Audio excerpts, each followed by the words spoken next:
खबर है। मैं खुश आमदेद मेरे साथ आर उम्मीद बड़ी साहब तैयार मलिक साहब, मैं हूँ सईद काजी नाज़रीन। अभी आप इमरान खान साहब को तो सुन ही रहे थे, उनकी गुफ्तगू की भी बात करेंगे, मगर ज़ाहिर है हमारी जो मेन अपोजिशन पार्टी है वो एक क्राइसिस में है, दो हिस्सों में तकसीम है, ये जैसे या ये महज एक खेल है।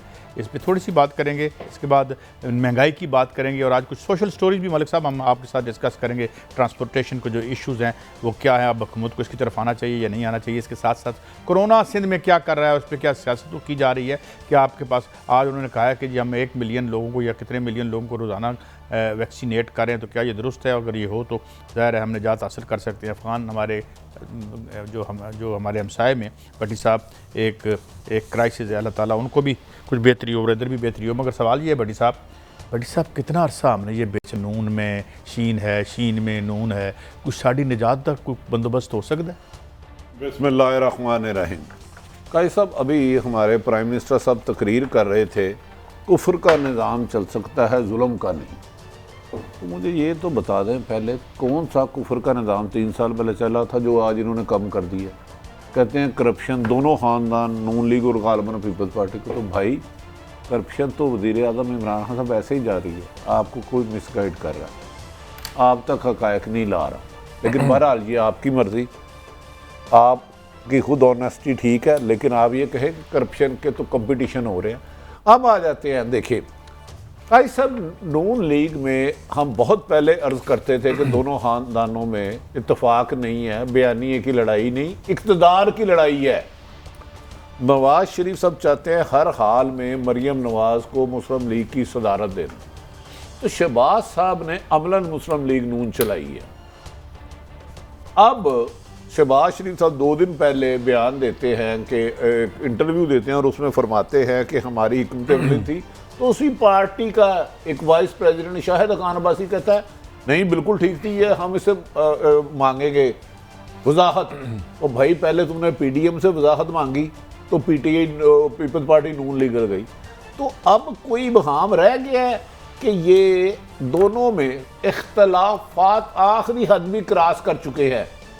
नवाज शरीफ साहब का मुकम्मल इंटरव्यू सुन लें मोहतरम, सॉरी शहबाज शरीफ साहब का, और नवाज शरीफ साहब की 3 ट्वीटें देख लें। मैं चले बोल देता हूँ, मैं ये ट्वीट पढ़ के सुनाता हूँ। आसमान से, ये भी नवाज शरीफ साहब की ट्वीट है। आसमान से बातें करती महंगाई, गुर्बत और बेरोज़गारी की चक्की में पिसते अवाम आटा चीनी घी और दवाओं के लिए ठोकरें खाते लोग। पीटीआई से निजात के लिए गली गली दुआई देती खल्क़े खुदा। मुस्लिम लीग नून के पुरजोश तारीखी जलसे और हुकूमती सरबराहों का खाली कुर्सियों से खिताब। उर्दू बहुत अच्छी है, ये खुद टाइप की होगी उन्होंने? नहीं, सवाल ही नहीं कर। अच्छा चलो आगे चलते हैं। पीएमएलएन की 5 लाख वोटों से 6 सीटें और पीटीआई की 6 लाख वोटों से 26 सीटें। पीटीआई की ऐसी फतह पर कौन यकीन करेगा? आज़ाद कश्मीर और सियालकोट के नतीजे जिस तरह हासिल किए गए, इसका तज़किरा इन इंतखाबात के दिनों से पहले ही मंजर आम पर आना शुरू हो गया था। बाकी आने वाले दिनों में और बेनकाब होगा। और फिर ये कहते हैं जद्दोजहद में चंद सीटों की हार जीत के लिए नहीं, बल्कि आइन शिकनों की गुलामी से निजात के लिए और अपनी इज़्ज़त नफ्स पर समझौता किए बगैर तारीख की दुरुस्त समत में खड़े नज़र आने के लिए मुस्लिम लीग नून और अवाम के दरमियान खलीज डालने की कोई कोशिश कामयाब ना होगी। मलिक साहब बड़ी माशाल्लाह म्यारी उर्दू है। इससे पहले आपने अच्छी चंगा मुंडा आके रखे है। ये ट्वीट किसके पढ़े हैं आप? ये मियां नवाज शरीफ साहब के हैं। मियां नवाज शरीफ जो 3 दफा प्रेसिडेंट प्राइम मिनिस्टर बने हैं, आइन शिकनों के खिलाफ कर रहे हैं। हाँ। वो बंदा जो मुल्क से हिश्तियारी मुजरम, उसके मुंह से आइन और कानून की बात अच्छी लगती है? अब जब मलक साहब से पूछे, एक इश्तिहारी बंदा सुप्रीम कोर्ट जो मुल्क की सबसे सुपीरियर, हाँ जी,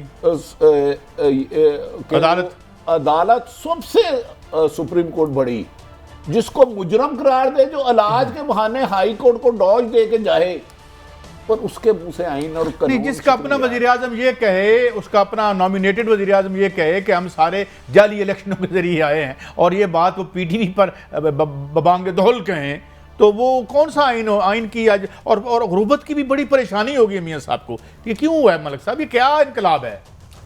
काजी साहब, ये खबर आ रही है, अभी कन्फर्म नहीं हुआ कि आसिम सलीम बाजवा साहब जो CPAC के चेयरमैन थे गालिबन, उन्होंने इस्तीफा दे दिया।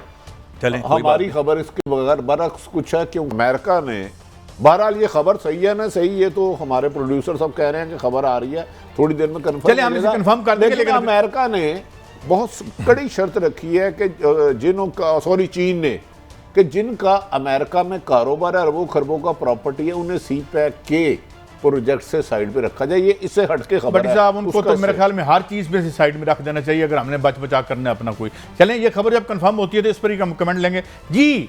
गुर्बत की हमें बड़ी तकलीफ है, गुर्बत कौन कहते नहीं है और कब नहीं थी, और आइंदा भी होगी इंशाल्लाह। इस तरह इंशाल्लाह तो नहीं कहना चाहिए। कई सब मुझे तो लगता है कोई संजीदा गुफ्तगू हो ही नहीं सकती। क्या बात करें, अगर आप ये कह रहे हैं कि नवाज शरीफ कॉमेडी है, तो इधर वज़ीर आज़म साहब ने फरमाया कि रूल ऑफ लॉ, मैं अभी सुन रहा था और उन्होंने हज़रत अली को भी कोट किया।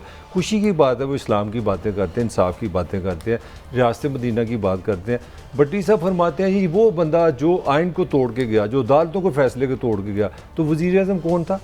इमरान खान, जो रूल ऑफ लॉ की बात करता है। वो वजीर आजम की वजीर आजम सुप्रीम कोर्ट का चीफ जस्टिस तो नहीं था ना? मेरी आप जिस कोर्ट ने भेजा है, कैबिनेट का इजलास किसने बुलाया था? सुप्रीम कोर्ट ने बुलाया था। नवाज कैबिनेट अलाउ ही नहीं कर सकती थी उसको जाना।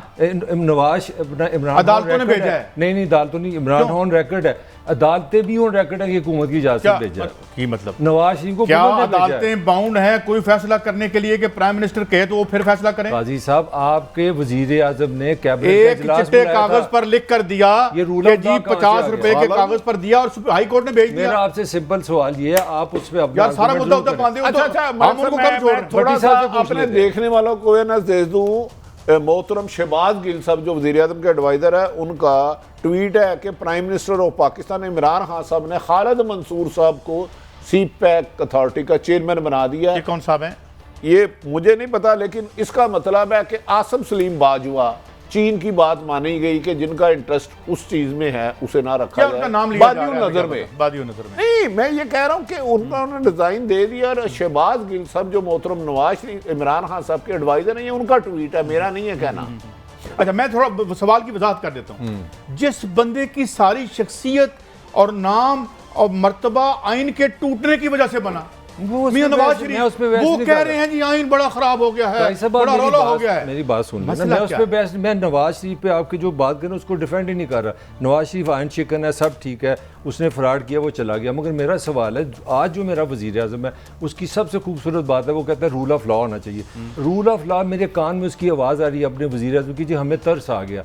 मैं कैबिनेट में ऐसा कोई रोना डाला, मेरे दो जो इस वक्त वजीर आपका सेहत वफाकी है, वो इमरान खान के हॉस्पिटल में काम करता रहा, वो उसमें शामिल है कि नवाज शरीफ बीमार है। आपकी वजीर सेहत पंजाब शामिल है, इमरान खान रिकॉर्ड मौजूद है कि मुझे तरस आकर मैंने उसको बाहर भेज दिया। तो ये एक तरह रूल ऑफ लॉ की बात कर रहे हैं। मेरी बात ये मुझे ये समझाए ना, अल्टीमेटली नवाज शरीफ तो अदालत कहती है कि जनाब इनकी जिंदगी की जमानत दें। मुझे ये बताएं ना, इमरान खान की बड़ी सब ऐसी हुआ था, इमरान की कैसे भेज सकते हैं? इमरान खान भेज नहीं सकता कानूनी तौर पर। भट्टी साहब से पूछ लें, भट्टी साहब किसने भेजा है नवाज को?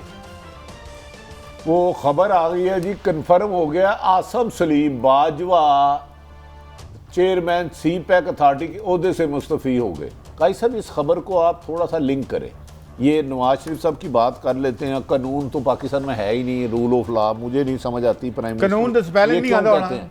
अच्छा नहीं, ये आसिम सलीम बाजवा का अचानक सी पैक अथॉरिटी से, जबकि बड़े फाइनल स्टेज पे मैं अगर आप मुझसे ये पूछ रहे हैं ना, तो ये बड़ा पाकिस्तान के लिए, वैसे तो हम हमेशा कहते हैं पाकिस्तान की हुकूमत और मईशत हो या पाकिस्तान की क्रिकेट टीम, मैच शुरू होते ही बुरान में चली जाती है, तो हम बड़ा बुरहानी आदमी है। इनका तबका कभी बुरान में नहीं आया, हम बुरान में हैं। बुरान यहाँ आज का ये है कि पाकिस्तान को डिसाइड करना है एक तरफ या दूसरी तरफ।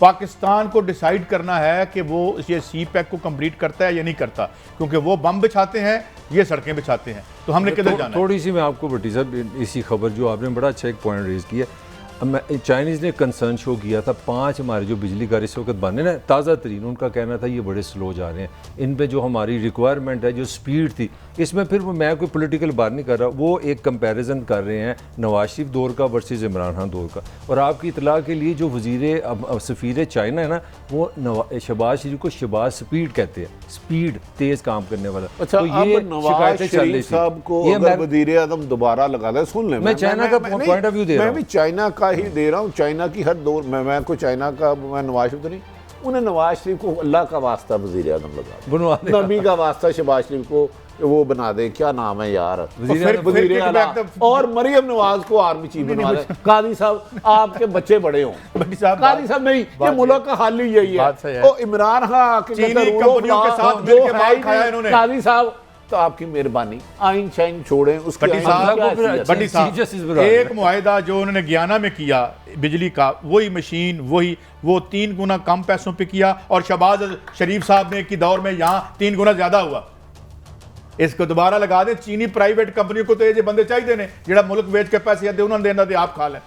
तो और क्या है? इसीलिए और वो क्या है? चाह रहे हैं कि ये वापस आ जाए। बताएं ना, नहीं हुआ ऐसे भट्टी साहब। आपके तो वजीर तजारत जो हैं हमारे अपने रज़ाक साहब, वो बड़ी पहले सी पैक के खिलाफ बयान दे चुके हैं 1.5 साल पहले। इस हुकूमत में मुसलसल सी पैक के लिए सॉफ्ट कानून नहीं है। क्या है, हम नामों पे नहीं जाते। मैंने मैं ये खबर डिस्कस कर रहा रज़ाक हूं। दाऊद साहब के बारे में मैंने स्टोरी की कि जो इल्जामात आप पर इंडिपेंडेंट स्टेक होल्डर ने मुबैना तौर पर स्टील मिल को तबाह करने के हवाले से हैं, इनके खिलाफ इंक्वायरी कराई जाए। ना मेरी रिश्तेदारी नवाज शरीफ साहब से है, ना रज़ाक दाऊद साहब से है। हमने यहाँ रिप्रेजेंट करना है जो हमें सच लगे और दुरुस्त लगे और वेरीफाइबल हो। मैं तो इतनी बात करूँ। भट्टी साहब, आपने जो सवाल किया वो बहुत है। अब पाकिस्तान की इशराफियों को ये फैसला करना पड़ेगा कि अपने बच्चों के वीज़े बचाने हैं, उनके असासे बचाने हैं, उधर अपने पीजे बचाने हैं, या हमने इस मुल्क के लिए कुछ करना है। अच्छा भाई साहब, मेरी सबमिशन ये है, नवाज शरीफ मलक साहब के तो नज़र में हर चीज़ का हल है नवाज शरीफ का जो इस मुल्क को बर्बाद करके चले गया वही इसका हल है। लेकिन मेरे नवाज, अभी इमरान खान साहब कह रहे थे रूल ऑफ लॉ। मलक साहब की इस बात में तो लॉजिक है। ये तो प्राइम मिनिस्टर ऑफ पाकिस्तान थे, इन्होंने कहा था मुझे दर्द है। रिंग रोड में अरबों रुपए का फ्रॉड हुआ, आपको पता, जुल्फी बुखारी लंदन चले गए। मैं ये नहीं कह रहा गलत है या सही है, गलत किया इमरान खान ने, बंदा नहीं पकड़ा गया, अंदर करना चाहिए था। ये मेरी रहनुमाई फरमाए। मैं आज वज़ीर-ए-आज़म इमरान खान का बात नहीं सुना, वो हलाल हराम की गालबन बात कर रहे थे जितना मैंने सुना। यही कर रहे थे। क्या ये करप्शन अगर इमरान खान के करीबी लोग करे वो जायज़ है? करप्शन हलाल और हराम भी होती है। मैं तो कह रहा था, उन्होंने तो हजरत अली का कोड किया, उन्होंने इस्लाम की बात की और बिल्कुल सही की है कि इंसाफ के बगैर, कानून के बगैर माशरा नहीं चल सकता। तो वही वाली बात है। किधर गया रिंग रोड? लेकिन मलिक साहब, किधर गया? मलिक साहब, हम ये नहीं कहते कि पाकिस्तान और इमरान खान लाज़िम मलजूम है। भट्टी साहब ये बात कर रहे हैं। नहीं, भट्टी साहब आखिरी और पहला लीडर नवाज शरीफ पैदा होया, अच्छी तरह पे पूछते हैं। ना भट्टी साहब भी वही बात करें कि पाकिस्तान भट्टी साहब ये कह रहे हैं कि मुल्क होते चाहिए। हैं, इंसान आते जाते रहते हैं और करप्ट इंसानों को तो इतनी सजा मिलनी चाहिए कि इबरत के निशान बन जाए। नहीं, अच्छा, बजाय करप्ट हमारे भी- पैसों से रोज राइस और खरीद के वापस करता है। एक तो अच्छा, ये सुनिए करप्ट जरा। आदमी को माफी नहीं, और दूसरा जो ईमानदारी का ढंडोरा फैले और करप्शन उससे ज्यादा हो और फिर वो कहे नहीं, उससे भी बड़ा जुर्म मुजरिम है। उससे भी बड़ा मुजरिम। भाईजान असी किसी के नाल ब्रेक आ गई है। हकाना भाई साहब का बड़ा इंटरेस्ट कमेंट है, हमारे साथ रहिए, ब्रेक के बाद सुनाते हैं।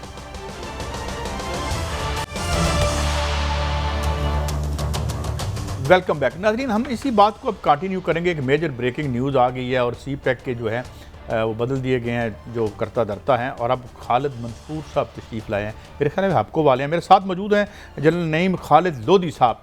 जनरल साहब, आप इसको तब्दीली को कितना अहम समझते हैं? और अगर मैं जल्दी से, मैंने देखा है अभी प्रोग्राम के बीच में ही खबर आई थी कि खालिद मंसूर साहब हबको के चीफ एग्जीक्यूटिव शायद रह चुके हैं, तो डू यू इसको एक अच्छी तब्दीली समझ रहे हैं?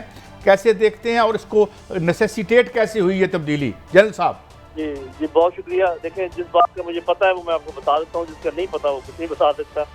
ये खालिद मंसूर साहब को मैं ज़ाती तौर पे जानता हूँ। ये इंजीनियर हैं, बहुत प्रोफेशनल हैं और मैनेजमेंट के एक्सपर्ट हैं। इन्होंने मुख्तलिफ प्रोजेक्ट मैनेज किए हैं पाकिस्तान में, और जिस प्रोजेक्ट पर भी हाथ डाला है उसको अच्छे तरीके से पाया तकमील तक पहुँचाया है। तो मैं समझता हूँ कि ये सिलेक्शन तो बहुत अच्छी है। लेकिन ये कि आसिम बाजवा साहब को क्यों रिलीव किया गया है वो मैं नहीं कह सकता, क्योंकि मुझे कोई सुनगुन नहीं है कि क्या हुआ होगा।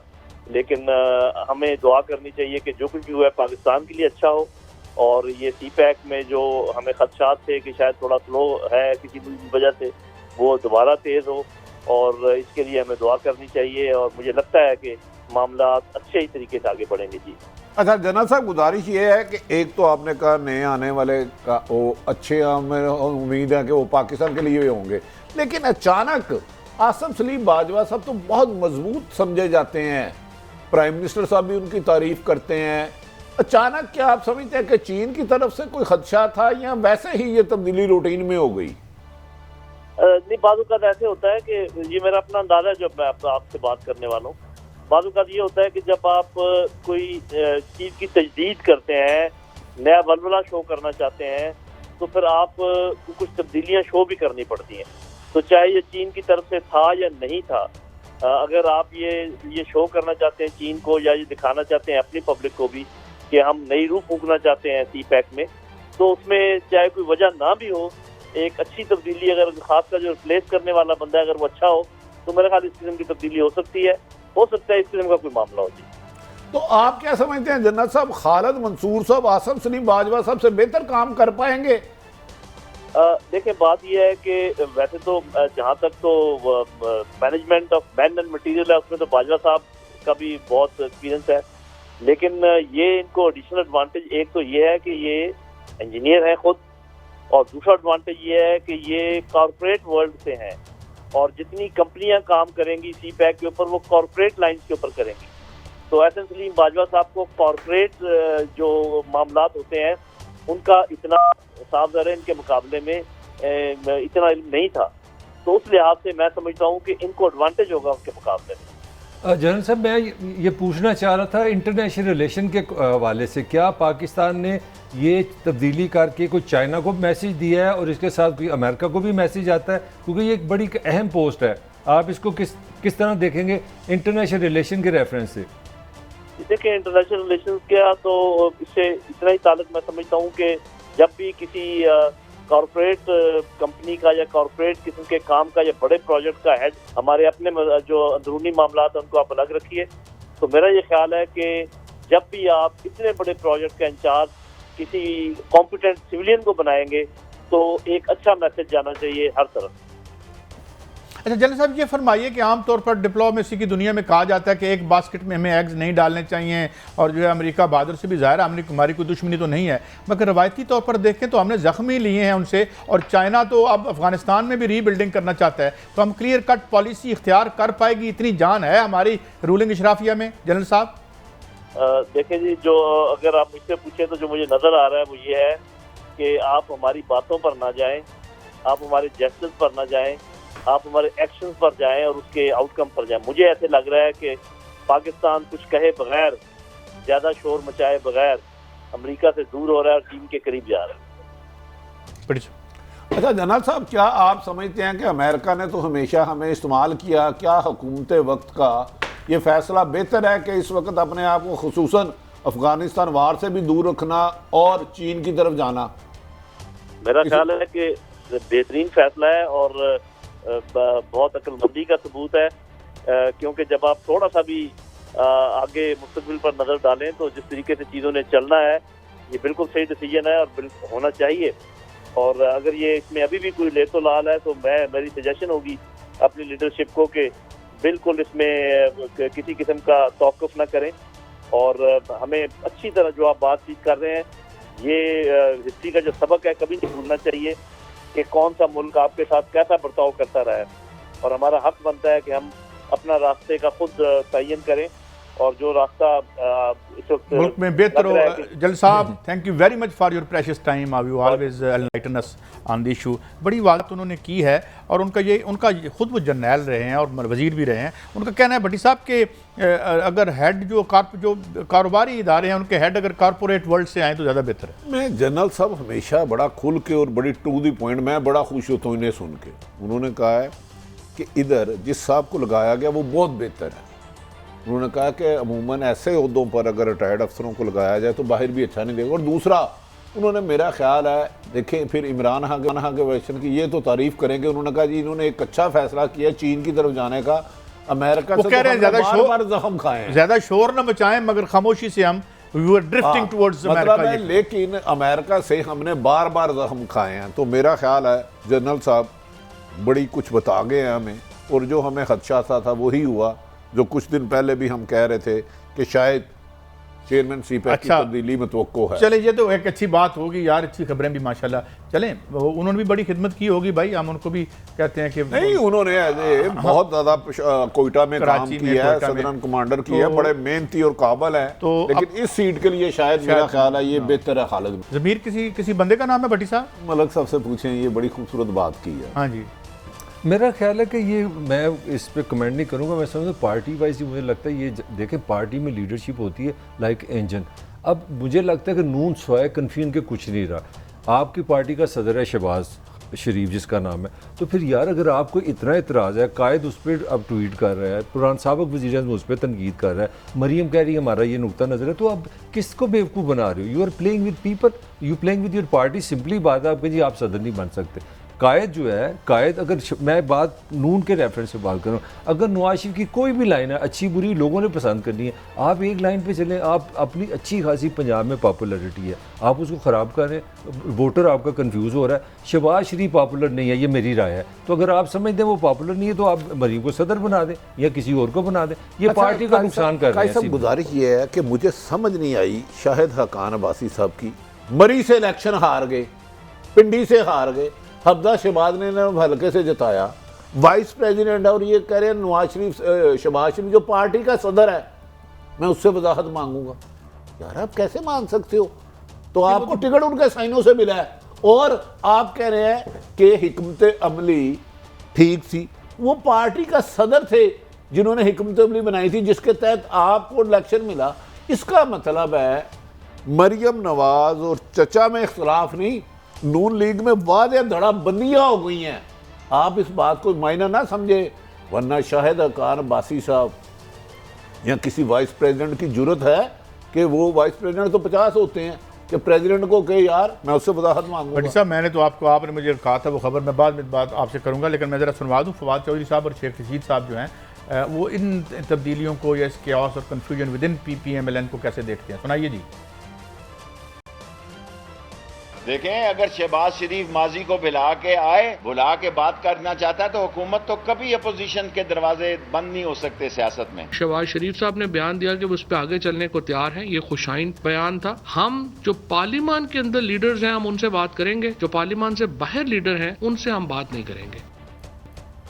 गोया ये तो शहबाज शरीफ साहब को वेलकम ही कह रहे हैं ना। नहीं कायद साहब, ये मैं समझता हूँ ये फवाद चौधरी साहब और शेख रशीद दोनों का अच्छा बयान है। उन्होंने कहा जी लीडर में है, एक बंदा नाहल है वो उससे कैसे बात करे? मुझे बताएं, एक बंदा असेंबली का रुकन ही नहीं बन सकता, कानून साजी में बैठ नहीं सकता।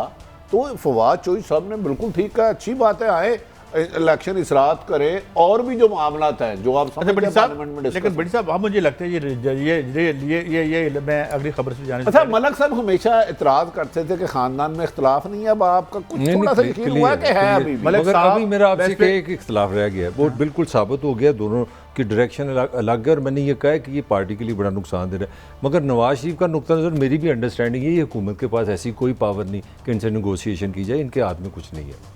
चलें कोई बात नहीं है, लेकिन मैं जो अब जो बात में एक बात जरूर ये मेरा लिए इनको समझ आ गई। नहीं मैंने क्या कहा, मुझे भी समझ आ गई आपके कहने चाहते हैं आप, वरना 7.5 घंटे जो जूतियां चटखाते हुए आप इसीलिए यही औकात है सबकी। आगे बढ़ते हैं। बड़ी साहब, मैं एक खबर मैंने कल भी कहा था आपको कि कौमी अखबार में एक ऐसे साहब ने एक कॉलम में जुनैद साहब पे इल्ज़ाम लगाया है जो बेटे हैं उनके, कि जनाब के वालिद मोहतरम ने जनूबी पंजाब में एक ऐसी बंदे को सदारत दी है कि जिसने ये वो बंदा कह रहा है जिसने मुलाजमत भी की थी रेलवे में PMLN के दौर में। और नई बात में कॉलम में वो कहते हैं कि जनाब ये उन्हें मुफ्त में एक फ्लोर मिल दी गई है और सफदर साहब ने जिस बंदे को लगाया है, तो ये जुनैद सफदर साहब को, तो ये हुकूमत में आने के लिए कोई इंटर्नशिप ज़रूरी होता है कि पहले तो शुरू कर दीजिए? ये मैं नहीं किया, उनके डाई हार्ट सपोर्टर कह रहे हैं। तो ये तो सीधे सीधे डाके हैं। देखो ये जो जमहूरियत जो जिस तरह पाकिस्तान में चलती है, इसकी फंडिंग आपने अमीर लोगों से लेनी है, उनको आपने सियासत में लाना है। तो फिर इस तरह ये सवाल आगे जाने दें।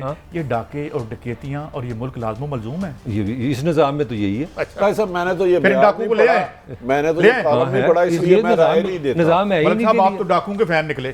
अच्छा बात अगर मैंने ये कॉलम नहीं पढ़ा, वरना मैं राय दूं, अभी निकाल के दूं। नहीं, आप जो कह रहे हैं मैं आपको नई बात में छपा है, नई बात है। अगर हमारे किसी साफी भाई ने लिखा उसकी इंफॉर्मेशन होगी, अच्छी बात है, लेकिन वैसे आपस तारी की बात है। इस मुल्क में इन्वेस्टर ही काम आते हैं काजी साहब, जिड़ा फोलोगे वही लाल जे। लेकिन भट्टी साहब अगर हम यहाँ बैठ के डकैतियों और डकैतों को प्रमोट करें तो हम उसके हिस्सेदार होंगे। रोजे हम दुनिया में ना पकड़ो हमारी, रोजे शल वाले दिन हम उनके साथ, उन मुल्ज़िमों के साथ होंगे जो करप्ट लोगों को सपोर्ट करते हैं, वो करप्शन का हिस्सेदार है। आगे बढ़ते हैं भट्टी साहब। ये नज़ीर चौहान साहब, I think he has learned his lesson, सबक सीख लिया उन्होंने, माफ़ी तलाफ़ी हो गई है, वापस आ गए। देखें आपके मुल्क में प्राइम मिनिस्टर सब खुद कहते हैं रूल ऑफ लॉ। एक दिन में आप 3 पर्चे दे देते हैं मुख्तलिफ डेटों के, आप उस इलेक्शन जो आज़ाद कश्मीर का जीता है उस नज़ीर चौहान पे वो पर्चा देते हैं, उसमें उसने थानेदार के साथ किया, तो उस कैंडिडेट का भी रिजल्ट ना माने। तो इस मुल्क में रूल ऑफ लॉ नहीं। मेरा ख्याल है शहनशाह अकबर मजबूत हैं, उन्होंने निशान इबरत बनाना था नज़ीर चौहान साहब को। वही नज़ीर चौहान साहब जो 10 दफ़ा बड़े दावे करते थे कि मैं पीछे नहीं हटूंगा, वो उन्हें वो लफ्ज़ नहीं कहना चाहिए था हमारा काम नहीं है कि कौन मुसलमान है, ये अल्लाह को छोड़। यार ये तो गलत किया, ये और उनके खिलाफ अगर पर्चे गलत हुए तो वो भी गलत है। लेकिन काजी साहब मुझे ये बताएं, एक तरफ तो 15 दिन एफआईए मुकदमे के ऊपर बैठा रहता है, 4 महीने पुलिस लाहौर बैठी रहती है, एक दिन में सुलह होती है, उसकी होती है तो कानून गया भाड़ में। भट्टी साहब देखें जाती दुश्मनी है ना। ये बड़ी पुरानी, देखें बड़े आपने माशाल्लाह अजीम हमारी एक रवायात का एक तसलसल है जो चल रहा है। अभी तो खुदा का शुक्र है इन्होंने हमारे मुंह पे गोलियां नहीं मारनी शुरू की, बड़ी इनकी मेहरबानी है। मैं कोई वरना रवायत वही है, किसी ताकतवर को कोई मलक साहब लिबर्टी चौक में 10 बंदे मार दे, अगर उसको कोई सजा हो जाए तो मुझे पकड़ लेना। अच्छा मुझे समझ नहीं आ रही वजीर आजम साहब एक मदीने की रियासत और एक रूल ऑफ लॉ। अच्छा नहीं, वो आप ये बात ना किया भट्टी साहब आपने रूल ऑफ लॉ इसी तरह होता है ना कि लॉ पे आप जाएं तो बाद में माफ़ कर दें, वहाँ लॉ तो खुद ही आपने ख़त्म कर दिया। मैं हैरान हूँ अपने ये जो हमारे स्पीकर पंजाब असम्बली है परवेज़ इलाही, मुझे ये समझ नहीं आ रही कि इस मुल्क की जो अपोजिशन है वो नून है कि परवेज़ इलाही साहब। लफ्ज़ सुने उनके, वो कहते हैं कि ये हुकूमत को गवर्नेंस नहीं आती, इनको हुकूमत नहीं करनी आती और अब हम इनके तल्ले मिलते नहीं करेंगे। मैं हैरान हूँ कि अपोजिशन शहबाज शरीफ है कि परवेज़ इलाही। यार ये तो बड़ी अच्छी बात है कि वो अपनी पार्टी पे तनकीद कर रहे हैं। वो तो कह रहे हैं कि अगर ब्लाइंडली वो झूठ बोलते नहीं वो ठीक है, तो अच्छी बात है। हम परवेज़ इलाही साहब को अप्रिशिएट कर रहे हैं। आप एक इससे पहले एक बिल जुलाई में पास हुआ था, आपको याद है, सॉरी 2 महीने पहले हमने उस पर डिस्कशन भी की थी। उसमें कहा जी कि आप अगर सहाफ़ी को चाहे पंजाब असम्बली या किसी ब्यूरोक्रेट को चाहे उसको बुला के सजा दे सकते। वो तो खत्म हो गया ना। नहीं मैं वो दोबारा ही पास हुआ है, उसमें सहाफ़ी वाला नहीं है, मैं वही बता रहा हूँ, मगर उन्होंने ब्यूरोक्रेटों को कर दिया। अब वो भी गलत है। आज खुदा रसूल के वास्ता कानून से बाला किसी को ना करें। आप इस कौम को हजूम में बदल रहे हैं, खाना जंगी हो जाएगी। परवेज़ इलाही साहब ने बहुत अच्छा कहा, लेकिन काश होता कि वो डायरेक्टर लाहौर को तलब करते, भाई मैंने प्रोडक्शन ऑर्डर जारी किया, नज़ीर चौहान इधर आया क्यों? हाँ ये पॉइंट है। ये देखिए आपके पास अथॉरिटी है, आप बुलाते उधर सड़क क्रॉस करो पंजाब असम्बली से तो एफआईए की बिल्डिंग है, उन्हें कहते बरखुरदार इधर आना, भाई ये क्या है? या डीजी बज़ाहिर वो अपने आप को ईमानदार कहते थे। अच्छा एक और उनका फिक्र, कहते हैं अब मिनटों से काम नहीं चलेगा, इसका मतलब 3 साल मिन्नतें करते रहेंगे। ये कुछ समझ नहीं आई बात। ये रूल ऑफ लॉ की निशानी है। एक स्पीकर पंजाब असम्बली का बेबस है। एक ब्रेक की तरफ जाना है। मैं मलिक साहब हम ये करते हैं कि जिस मिसाली अंदाज से हमारी असम्बलियाँ पहले चलती रही अब नहीं चल रही, बहुत कमी कोताही है। हम एक ब्रेक की तरफ जाते हैं और ब्रेक के बाद हाजिर होते हैं।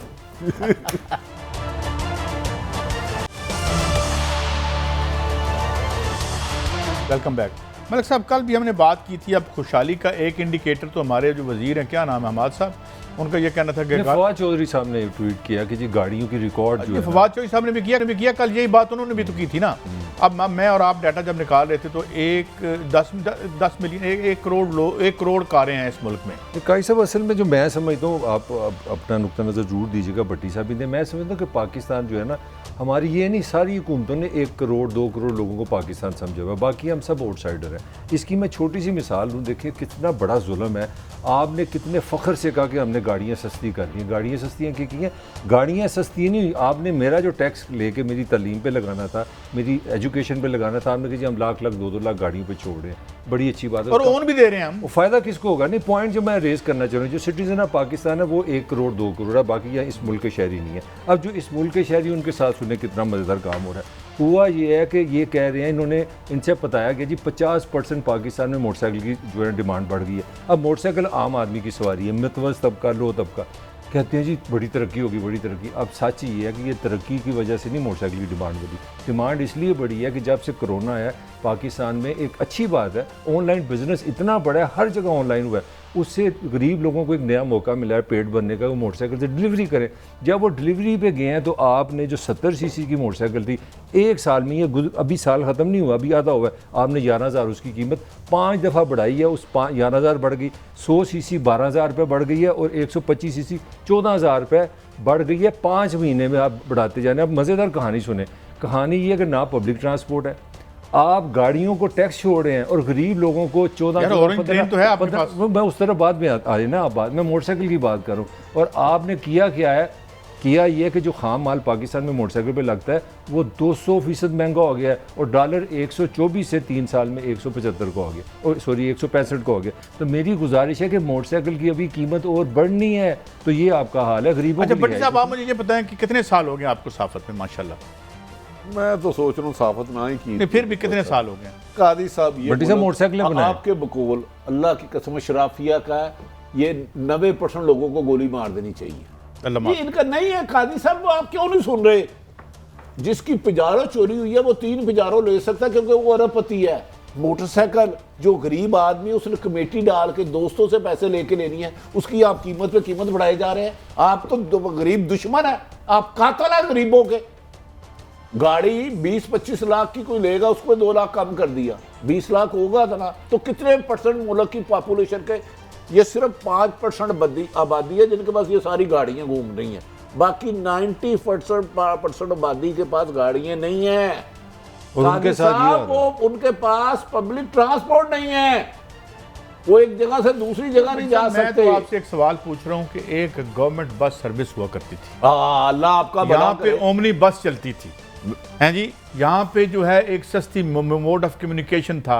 ये जो आप इनकी ट्रांसपोर्ट पॉलिसी क्या रही है मुझे बताओ? ट्रांसपोर्ट पार्टी है ही नहीं। चीन के साथ मिलकर रकम खानी, जिसने शादी हराम से खाना। खाने जाना है, अगर उसकी फैमिली के 3 लोग हैं, वो रक्षे पे जाए तो 2000 ले लेता है। ओए आप तो गरीब मुका रहे हो। अच्छा, वो रक्शे वाले की भी सुन लें। वो बेचारा जो LNG डालता है ना, वो 50, 60, 70 रुपए किलो थी, अब 170, 180 रुपए हो गई है। अब रिक्शे पे लड़ाइयाँ हो गई हैं, आप लोगों के देखें, आप देखें लोगों की लड़ाइयाँ शुरू हो गई हैं। कादी साहब, मुझे ये और उसकी बताएं, वजह भी तो सुने ना क्या हम किया उन्होंने। आपकी जिंदगी में गरीब आदमी, आम शहरी की हालत हजार बेहतर साहब, देखेंगे। मैं एक बात बार बार कह रहा हूँ, हम किसी भी हमारी जो पब्लिक पॉलिसी है ना, वो कैप्चर हो गई है। यहाँ पे जो मुझे बताएं, यहाँ पे जो इनफॉर्मल सेटलमेंट्स हैं, वहाँ पे कितने लोग रहते हैं मुझे बताएं। जब देखिए ना, आपने वो जितनी अच्छी बातें थी, मेरे वक्त में तालीम के पैसे कोई नहीं होते थे, वो ख़त्म कर दिया आपने। फ्री थी, मैं फ्री एजुकेशन पढ़ी। अच्छा, उसके बाद हमें जो सरकारी बसों में एज अ स्टूडेंट मुझे एक 10 पैसे में हमें कंसेशन थी, है भट्टी साहब, और हम गरीब आदमी भी पढ़ लेते। आपने सरकारी ट्रांसपोर्ट ही खत्म कर दी। अच्छा, नहीं, ये सुने ना, ये LNG बड़ी मतलब फिर वही बात है कि पॉलिटिकल बात नहीं, इन्होंने इस हुकूमत ने बड़ी तनकीद की और यार नवाज शरीफ सुने वज़ीर तो आज़म सही। बना दे, अल्लाह का वास्ता। वो भाई LNG के साथ क्या कर रहे हैं आप? जब कोरोना दुनिया में है तो वो रिकॉर्ड नीचे आई, सुन लेना। तो हमने, हमारी हुकूमत ने ये नहीं सोचा कि इस वक्त सस्ती हुई है तो हम ऑर्डर दे रहे हैं। मलिक साहब, आप डबल प्राइस पे जा रहे हैं यार। हम ट्रिपल पे भी मेरा पॉइंट तो ले लेना। अच्छा, मैं आपकी बात को सेकंड करूं, 8 पे लेने पे ना नकोरे से तो आप 15 पे ले रहे हैं। इन पे तो 100 नैब बने। मैं क्या स्टोरी को बताऊं, इनके ऊपर तो 100 नैब 8 पे जिन्होंने लिया ना नवाज शरीफ दौर में, देखें हमने बात सही कहनी है, जो $20 पे बिट गई है। अब ये नोटिफिकेशन तो कैंसिल आपने किया नवाज शरीफ के दौर में 8 पे ली थी तो 20 पे जाना पड़ गया। अब वैसे इन्होंने कादी साहब मुझे बताएं, आम शहरी का पता नहीं आया हुआ है, कब बनेगा? नोटिफिकेशन वापस ले लिया है। मुझे कादी सही ये बताए, आम शहरी को तालीम, सेहत, ये point है रोजगार सर। और इंसाफ मिल पाएगा कि नहीं? साहब, मैं आपको एक बात बताऊं कि ये जो मतलब ये 1980 से आम आदमी इस सियासत का सब्जेक्ट ही नहीं है, 80 से नहीं है और आज भी नहीं है। मुझे एक बात बताएं ना कि आम आदमी की किधर है आम आदमी का स्कूल? उन्होंने बताया जी 50 लाख बंदे स्कूलों से बाहर हैं। चले 50 लाख थोड़े तो नहीं होते। अच्छा, स्टैंडर्ड ग्रोथ पे मुझे बता दें, कल मैंने एक जगह बात की। काजी साहब, उन्होंने कहा गाड़ियां बहुत बिकी हैं। अजहर साहब ने, काश वो ये भी बता देते जब आया थे आटे की कीमत क्या थी, आज क्या है। मुझे ये एतराज नहीं है। मुझे एतराज ये है कि मेरा फेडरल मिनिस्टर कहता है कि जनाब ये बड़ी अच्छी बात है कि उस पे गाड़ियां ब्लैक हो रही हैं। ये आपकी रेगुलेटरी नहीं, यानी कि ब्लैक करना अच्छी बात है। बच्चों को आपने वजारतें दे रखी हैं। मेरा मतलब है यार की है, वो कह रहे तरक्की है, वो गाली ना करो। वो जैसे ये सलमान दानिश मीडिया लॉजिक वाला जिसके खिलाफ supreme court justice chief justice Saqib Nisar sahab, Ijazul Hasan और उमर तैयब बंदियाल ने फैसला दिया। इसका मतलब है ताकतवर को इस मुल्क में सजा नहीं हो सकती। भाई मैं यही तो कह रहा हूं कि वो बैठे जस्टिफाई कर रहे थे वहां पे। भट्टी मुझे साहब, वो बताएं तो नेशनल कह रहे हैं। भट्टी साहब, मैं अगर नहीं भी कर सकता तो मुझे इतना तो पता होना चाहिए यार, ये गल ना ही करा। अगर मेरी वजारत के नीचे गाड़ियां ब्लैक में बिक रही हैं तो should I make a confession? Crime है, क्राइम है काजी साहब, क्राइम है। काजी साहब, फिर आप छोटे मोटे जेब कतरों को क्यों पकड़ते हैं? अगर जो अरबपति आदमी है वो MG 10 लाख ब्लैक में बिक रही है, करोला गालमन ये 8-9 लाख ब्लैक में, ये तो इसका मतलब माफ कीजिएगा, ये मोहतरम लीडर है नवाज शरीफ साहब की लड़ाई क्या है? ओ भाई मैं अबव द लॉ हूं। जिस तरह इस मुल्क के समझा जाता है कि आला इदारों के बहुत से लोग अबव द लॉ हैं, मैनू अबव द लॉ करो, मुझे ला कानूनियत की इजाजत दो। ए लड़ाई जे दी, इस तो अलावा लड़ाई है कोई? बादशाह सलाम, इस लड़ाई है, इस तो अलावा कोई लड़ाई है नहीं? उनकी थोड़ी सी लड़ाई है, थोड़ी अगर एस्टैब्लिशमेंट से लड़ाई ना करें तो उनको इजाजत मिल सकती है। मेरी लड़ाई क्या है कि हम एस्टैब्लिशमेंट को और बाद इदारों को ख्वाजा आसिफ कहते हैं कि हम उनको हाथ नहीं लगा भाई ये लड़ाई, वो कहते हैं मैनू भी हाथ ना लाओ, मैनू भी लाइसेंस टू किल दे दो, लाइसेंस टू करप्ट प्रैक्टिसेस दे दो, यही मंगता है ना, यही मंगता है ना, तो मैं फिर क्यों डिफेंड करा? कायदे आजम के अलावा हाकिम वक्त जितने आए मुझे उनसे गर्द नहीं। कोई ऐसा हाकिम आएगा जब गरीब आदमी को इंसाफ उसकी दलील जब आप और बुनियादी हकूक जो आप आइन की करते हैं ना, 48 सिक्के हैं आम शहरियों को हकूक देने की, जिसमें भट्टी साहब बात ये मुझे कोरोना पे बात करनी है। और कोरोना पे कल हमारे वजीर तलीम पंजाब ने कहा जी 65 लाख बच्चा स्कूल नहीं जाता, कमाल है, उनके लिए 65 लाख मैटर ही नहीं करता। मैं कल से घूम रहा हूँ, इसराइल की पॉपुलेशन 65 लाख से कम है, कतर कम है, दुनिया के 40 मुल्क है जिनकी पॉपुलेशन 65 लाख, पंजाब में 65 लाख बच्चा स्कूल नहीं जाता। वो कहते हैं ये बड़ा झूठ की रवायत तो 2018 से शुरू हुई है। शहबाज शरीफ एक धेले की करप्शन नहीं करते थे। ना मरियम नवाज ने 6 में कहा था लंदन तो क्या मेरी पाकिस्तान में भी कोई प्रॉपर्टी नहीं है, अल्लाह की कसम। दरवेश है, सही दरवेश नहीं। देखें ये है कि खरबपति बाप की बेटी के पास पैसा ही कोई नहीं है, वो जाती उमरा जाती उमरा महल में नहीं रहती, उनकी झोपड़ी देखे जाके सादगी सीखे मरियम नवाज साहब। अगर हमने करप्ट और इंतहाई बदनवान लोगों का फैन होना है तो फिर उनमें डिस्क्रिमिनेट क्यों करते हैं? जो इधर के हैं उसके भी हो जाए, उधर के भी हो जाए, दोनों के फैन हो जाते हैं। एक दिन मुझे भी देते हैं, ये 100 दफा आपने ये बात की है, मैं किसी का फैन नहीं हूं। मैं कह रहा हूँ इस सिस्टम में सिर्फ करप्ट ये गंद ही आएगा, ये मेरा पॉइंट है। ये सिस्टम ही ये प्रोड्यूस ये करता है, मैं किसी का फैन नहीं। और मेरी आपको गुजारिश है इस गंद के ऊपर चांदी के वर्क लगा के पेश न किया करें। बस आगे बढ़ते हैं भट्टी साहब, हम इस पे चांदी के वर्क न लगाएं। अच्छा भट्टी साहब आगे बढ़ते हैं, ये मुझे बताएं कि ये कोरोना जो है, अब उन्होंने कहा है जी कि हम 1 मिलियन बंदे को डेली हम वैक्सीनेट कर रहे हैं, और ये जो डेल्टा जो आया है जिसे आप बहुत खतरनाक है, अल्लाह ताला इससे दुश्मनों को भी महफूज रखे। जो हमने पहले दिन आपने स्टोरी की थी कि अगर हमने 1.5-2.5 अरब रुपए की यहाँ पे लगा ली होती फैक्ट्रियां, बस भट्टी साहब तो आज हम इससे लड़ ना सकते। वो क्या नाम थे डॉक्टर साहब का जो काबिल एहतराम थे, बड़े डॉक्टर उबैद साहब, वो कह रहे थे 800-900 में बन सकती है। आपने ये साल से ज्यादा हो गया, बोते भी बेची हैं, आपने कोरोना भी बेचा है कि 18-18 हज़ार की लगवाओ, तो वो कह रहे थे कि 800-900 रुपए की बन सकती है। काजी साहब बात सुनिए, इन कातलों को हाकिम क्यों कहते हो? ये बड़ा अच्छा एक अस्पताल बना था जो शहबाज शरीफ साहब ने बनाया था, जिसमें बाद क्या उसके हेड मेरे साथ शो में बैठे थे, मैंने उनसे कंफर्म किया, उन्होंने पहले तो थोड़ा सा बाद में वो माने कि आप अगर रॉ मटेरियल जो डेवलप हो चुका है, एक दफ़ा बन चुकी है, उसको यहाँ आके आप उसको वो जो वाइल्स होती हैं उनमें डाल के तो हम अपने अवाम को बचा सकते थे, मगर फिर थोकिए पैसे के तो खाते हैं। आपके जो वैक्सीनेशन के डिपार्टमेंट के को हेड है उन्होंने क्लोजिंग है टाइम खत्म हो गया, कल फिर आपकी खिदमत में हाजिर होंगे। इजाजत देना।